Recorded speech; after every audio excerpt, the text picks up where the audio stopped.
Cette vidéo va vous montrer comment calculer les coordonnées d'un point à partir d'une égalité vectorielle. Dans l'exemple, on considère les trois points A, B et C de coordonnées respectives 7, 3, 3, 5, -3, -1.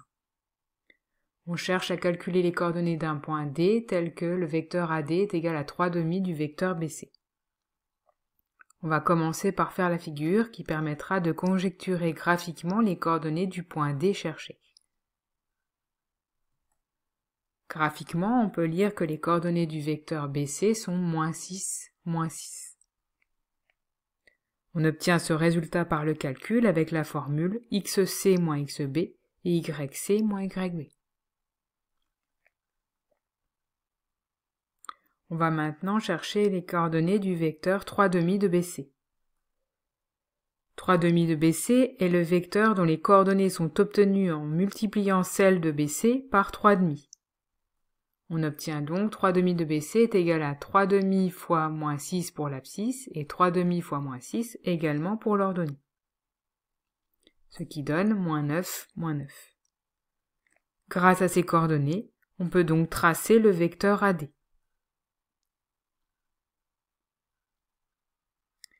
On lit alors que le point D cherché a pour coordonnées -2, -6. Prouvons maintenant ce résultat par le calcul.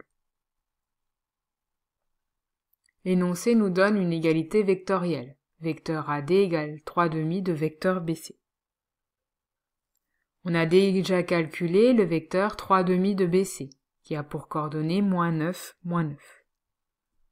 On va donc exprimer les coordonnées du vecteur AD en fonction des coordonnées du point D que l'on cherche.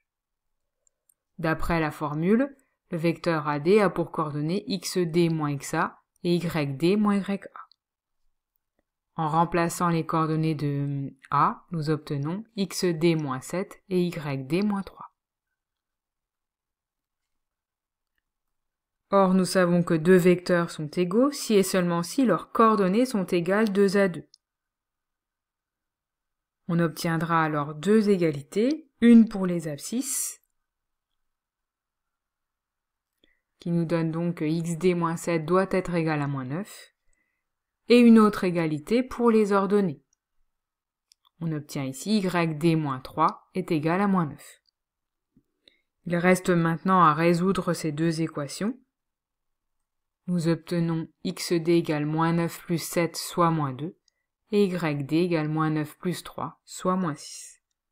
On retrouve bien le résultat attendu.